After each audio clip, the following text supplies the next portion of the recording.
Ramogi kawang'io motende kod weche mag utamaduni ni piny od jatend piny Kenya Rachael Ruto ne otelo ne nyasi mar yango kido kod timbe oganda mapacho ka ma otisi ni Utamaduni Day.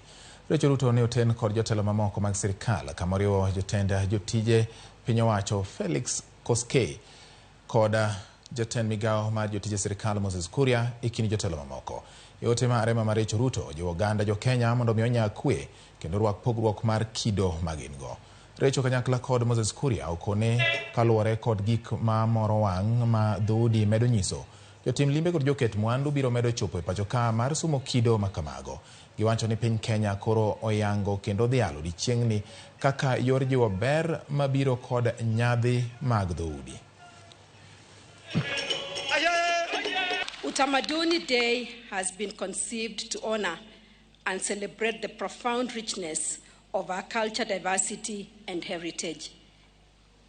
It is a day for us to unite and rejoice in our ethnic diversity, traditions, languages, and customs that together create a magnificent tapestry of unity within our diversity.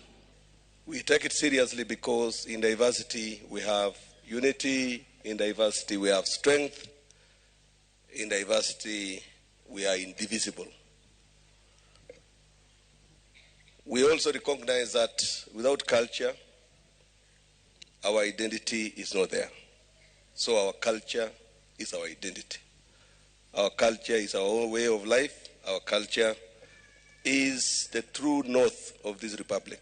It is time we take stock and ask ourselves how many of the things that we are doing today are at variance with how our founders and our ancestors were doing things.